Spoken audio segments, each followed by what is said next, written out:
आज इस कार्यक्रम में हमारे साथ एक विशेष मेहमान, भारतीय सेना के एक अनुभवी योद्धा, रिटायर्ड कर्नल श्री रानू सिंह जी राजपुरोहित जुड़ रहे हैं, जिनका अनुभव एक सैनिक के रूप में, जिनकी जीवन यात्रा अनुशासन और राष्ट्र सेवा के रूप में किस प्रकार की रही, ये हम इनसे जानने की कोशिश करेंगे।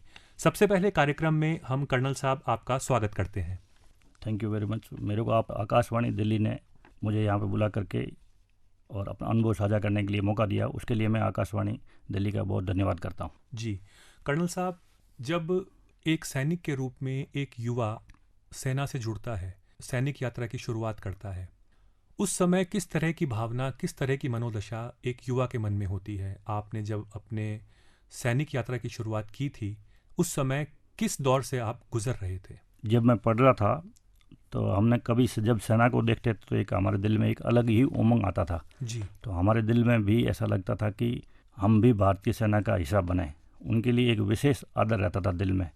जब भी सेना की गाड़ी या सेना को वर्दी में देखते थे तो उसी उमंग उत्साह को लेकर के हम भी सेना में भर्ती हुए और हम बहुत खुश हैं कि सेना की हमने इतने साल सेवा करके और हमारी जो दिल की इच्छा थी वो पूरी हुई।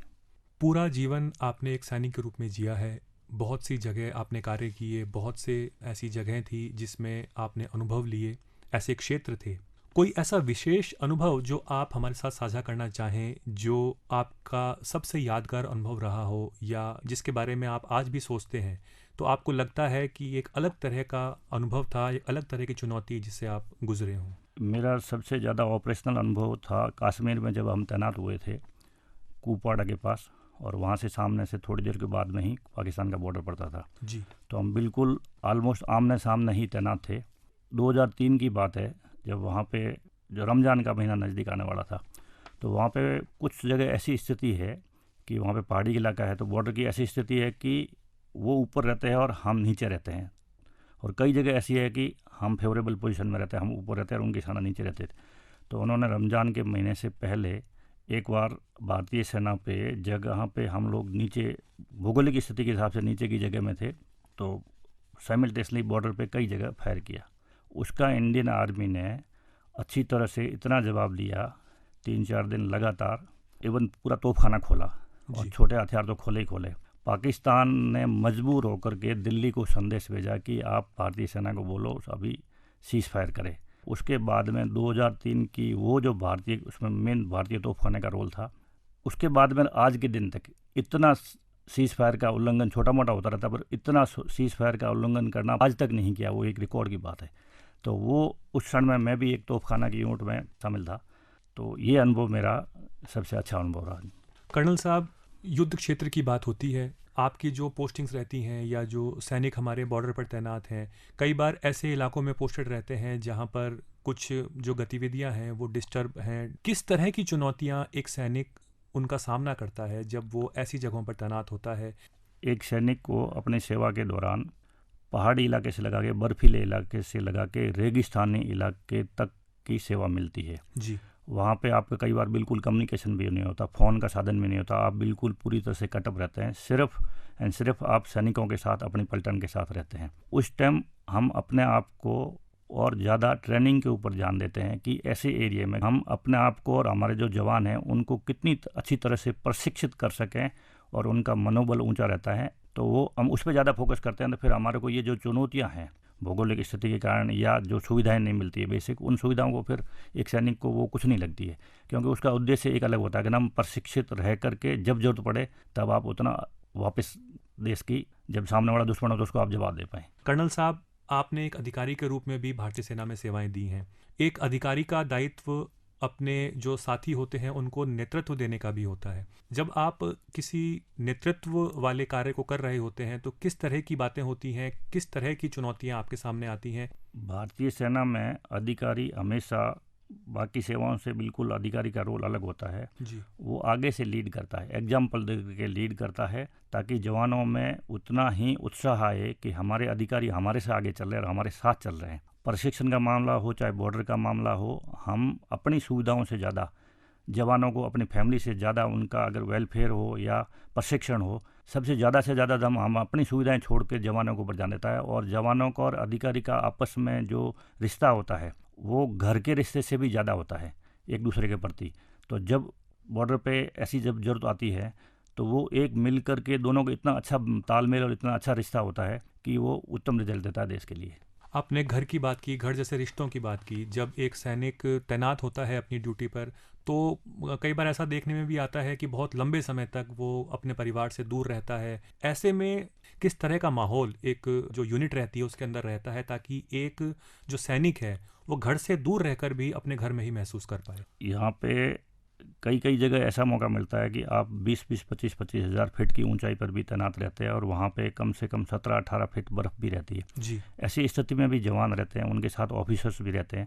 वहाँ पे कम्युनिकेशन का कोई साधन नहीं होता कि जहाँ से आप घर वालों को फ़ोन भी कर पाएँ, तो बिल्कुल कट ऑफ रहते हैं। फिर भी एक इंडियन आर्मी ऐसी आर्मी है पूरे वर्ल्ड के अंदर कि उनके जवानों का और उनके अधिकारियों का इतना ज़्यादा मनोबल ऊपर रहता है। ऐसी स्थिति ने भी अफसर और जवान अपने आप को प्रशिक्षण इतना हाई देते हैं, उसको यूटिलाइजेशन पूरा प्रशिक्षण के लिए करके अपने आप को इतना उन्नत प्रशिक्षण करते हैं कि दुश्मन सामने आंख उठा के नहीं देख सकता। कर्नल साहब, आपने बताया कि एक जो सैनिक होता है उसकी तैनाती कभी बर्फीले क्षेत्र में होती है, कभी रेगिस्तान में भी उसको कार्य करना होता है, या कभी जंगलों में उसकी ड्यूटी लग सकती है। ऐसे में जो ट्रेनिंग है उसका किस तरह का महत्व रहता है? जब सोल्जर जब सिविल से फौज में ज्वाइन करता था, हर एक सिविलियंस होता है जी, और उनको फौज का कोई एक्सपीरियंस नहीं आता है। उसको शुरू में ही प्रशिक्षण के दौरान ही उसको ऐसी स्थितियों से प्रशिक्षण दिया जाता है कि वो एकदम उस माहौल में ढल जाता है, किसी भी परिस्थिति में उसका खास करके मनोबल डाउन नहीं हो। उसके लिए सेना उसका प्रशिक्षण इसी हिसाब से करती है। जी, यानी कठोर प्रशिक्षण जो एक सैनिक को मिलता है वो आजीवन उसकी ड्यूटी में काम आता है। सबसे बड़ा वेलफेयर सोल्जर का है कि वो अपने आप में फुल प्रशिक्षित हो। अगर वो फुल प्रशिक्षित है तो उसका कभी मनोबल गिर भी नहीं सकता है। यानी एक सैनिक की पहचान ही है कि जितना प्रशिक्षण के दौरान उसको तपाया जाता है वो ड्यूटी के दौरान उसको आसानी से कार्यों को अंजाम देने में खूब मदद करता है। बिल्कुल, सबसे बड़ा मनोबल सैनिक का यही है। कर्नल साहब, हम जब सेवा काल की बात करते हैं, एक सैनिक के रूप में जीवन यात्रा की बात करते हैं, तो बहुत सी बार ऐसे क्षण आते हैं जो भावुक कर देने वाले क्षण होते हैं। ऐसे में जो ड्यूटी है वो भी हमें साथ में करनी होती है, उसकी प्राथमिकता भी हमें बरकरार रखनी होती है। आप कोई ऐसा क्षण, ऐसा अनुभव हमारे श्रोताओं के साथ साझा करना चाहें जब आपके सामने कुछ इस तरह के भावुक क्षण थे और साथ में आप ड्यूटी को भी अंजाम बखूबी दे रहे थे? मेरे साथ एक ऐसा मुझे आया जब मैं कश्मीर में तैनात था कुपवाड़ा के टाइम बॉर्डर पे। तो मेरा लड़का छोटा था जी, उसके हाथ फ्रैक्चर हो गया। हाथ फ्रैक्चर होकर के वो डॉक्टर उसको हाथ को ठीक ढंग से जोड़ नहीं पाया तो उसको वापस दोबारा ऑपरेशन के जोड़ना पड़ा। तो वाइफ ने मेरे को बहुत बार फ़ोन किया कि आप आइए, क्योंकि इसका 2 बार ऐसा हो गया इसलिए नहीं है। तो पर उस टाइम हम क्या ऑपरेशनली तैनात थे बॉर्डर पे। तो उस टाइम ऐसी सिचुएशन में हमने अधिकारी बहुत कम होते हैं, तो अगर अधिकारी अवेलेबल नहीं है हमारे रिप्लेसमेंट में तो हमारी प्राथमिकता हमेशा पहले अपनी ड्यूटी रहती है। तो हमने वाइफ को बोला कि आप एक फ़ौजी वाइफ हैं और आप भी हमारे, अगर मैं यहाँ पे करेक्ट ड्यूटी कर सकता हूँ तो उसमें 100% आपकी भी भागीदारी है। तो इस टाइम आप खुद ही इसका कराइए जो भी कराना है। और हम नहीं गए, हमारे वाइफ ने हमारा पूरा सपोर्ट किया। तो ऐसी स्थिति में नहीं, जितने भी सोल्जर्स होते हैं हमारे ऑटोमेटिकली वो कभी भी अपने घर की परवाह नहीं करते हुए, घर की परिस्थितियों में पड़ता हुए अपनी ड्यूटी को प्राथमिकता देते हैं। जी, बहुत बड़ी बात है कि अपना सर्वस्व जब ड्यूटी के लिए एक सैनिक न्यौछावर करता है तभी देश सुरक्षित रह पाता है। कर्नल साहब, आज के जो युवा हैं जो सेना में आने का सपना देखते हैं, जो अनुशासन की बात है या देशभक्ति से प्रेरित होकर युवा हमारी सेनाओं को ज्वाइन करें, इस संदर्भ में आप किस तरह के विचार रखते हैं? कैसे युवाओं को आप प्रेरित करते हैं? मैं युवाओं को संदेश देना चाहूँगा कि भारतीय सेना की सेवा एक उत्तम सेवा है जिसमें आपको पूरी तरह से एक अनुशासित जीवन जीने का मौका मिलता है। तो सैनिक अनुशासित वापस आकर के सिविल नागरिक भी बनता है तो वो उत्तम दर्जे का नागरिक बनता है। मैं तो यही रिकमेंड कर रहा हूँ कि अग्निवीर में सभी ने ज्वाइन करना चाहिए और एक अनुशासित अच्छा नागरिक बन करके वापस आप रिटायर्ड भी आते हैं तो उससे हमारा भारत देश और मजबूत बनेगा। कर्नल साहब, जब आप कार्य क्षेत्र में होते हैं तो बहुत सी बार ऐसे मौके आते हैं जब सेना को नागरिकों के सहयोग की भी आवश्यकता रहती है।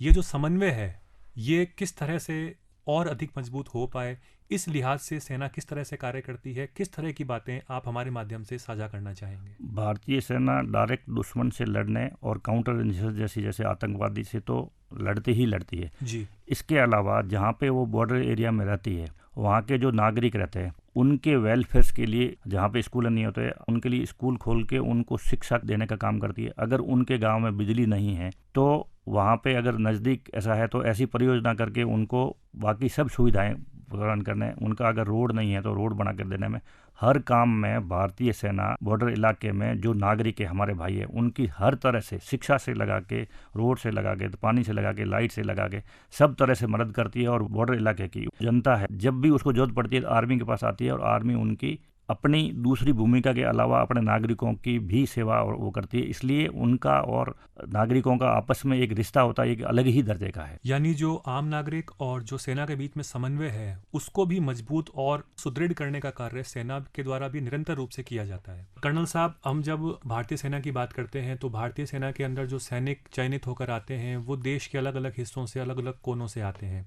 अलग अलग भाषा होती है, अलग अलग संस्कृति है, इतनी सांस्कृतिक डाइवर्सिटी है जिसके साथ में हमारा सैन्य बल है, उसमें सैनिक वो जुड़ते हैं। ये जो सांस्कृतिक विविधता है ये किस तरह से भारतीय सेना की एक ताकत के रूप में कार्य करती है? आर्मी में सामंजस्य हर धर्म का होता है जी, हर जाति का होता है। वहाँ पे ये जाति या धर्म का नाम भी नहीं होता।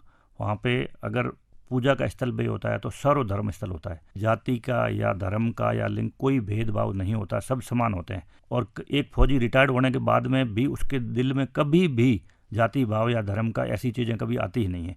ये एक सबसे बड़ी हिंदुस्तान आर्मी की सबसे बड़ी स्ट्रेंथ है कि सांस्कृतिक विविधता में भी एकता है। कर्नल साहब, अभी हम वर्तमान दौर की बात करें तो ऐसा आमतौर पर देखने में आ रहा है कि जो तकनीक है उसका प्रयोग जो है बहुत अधिक बढ़ चुका है। हाल ही में हमने जो ऑपरेशन सिंदूर देखा उसके अंदर भी तकनीक ने काफ़ी मदद की थी। तकनीक की जो भूमिका है और जो सैन्य बल है जिसके कारण जो परिवेश है लगातार बदल रहा है पूरे अंतर्राष्ट्रीय स्तर पर भी, भारतीय सेना के संदर्भ में आप तकनीक की इस बढ़ती भूमिका को किस तरह से देखते हैं? अभी आपने ऑपरेशन सिंदूर में हिंदुस्तान की पूरी जनता ने देखा है कि भारतीय सेना समय के साथ तकनीकी रूप से पूर्ण रूप से विकसित होती जा रही है समय के हिसाब से। और साथ में सोल्जर भी उस तकनीक को अपनाता है। उसी तकनीक का कारण है कि जब आप दुश्मन से लड़ते हैं तो आपकी जो टारगेट होता है कि किसको डिस्ट्रॉय करना, अब अभी आपने एग्जांपल देखे हैं कि बिना किसी सिविलियन का नुकसान होते हुए मिलिट्री स्टेशन के ऊपर पिन पॉइंट टारगेट हुआ है और एक्यूरेट टारगेट हुआ है। तो ये सब एक तकनीक का समाधान है।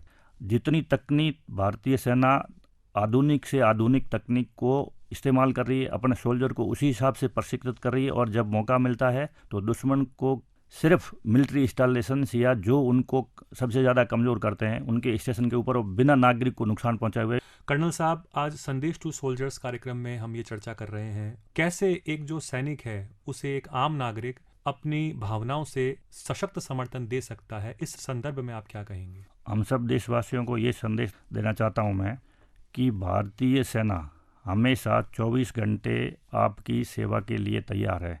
उसके लिए आप सेना पे 100 नहीं, मैं कहूँगा 200% पूरा विश्वास करके आप आराम से रहिए। आपकी सेना वर्ल्ड में सबसे सर्वोत्तम सेना है और ज़रूरत पड़ने से हिंदुस्तान का परचम हमेशा भारतीय सेना ऐसे ही लहराती रहेगी। इसका एक एग्जाम्पल आप ऑपरेशन सिंदूर देख सकें। देश का विश्वास ही भारतीय सेनाओं का मनोबल है। कर्नल साहब, आज आपकी जो प्रेरक बातें थी वो हमारे श्रोताओं के दिल को निश्चित रूप से उन्होंने छुआ होगा। इस कार्यक्रम के जरिए हम सिर्फ शब्द नहीं भेजते, हम भेजते हैं आभार, स्नेह और गर्व का संदेश। आज इस कार्यक्रम में आप हमारे साथ जुड़े, आपने अपने अनुभवों को हमारे साथ साझा किया, इसके लिए आपका बहुत बहुत धन्यवाद।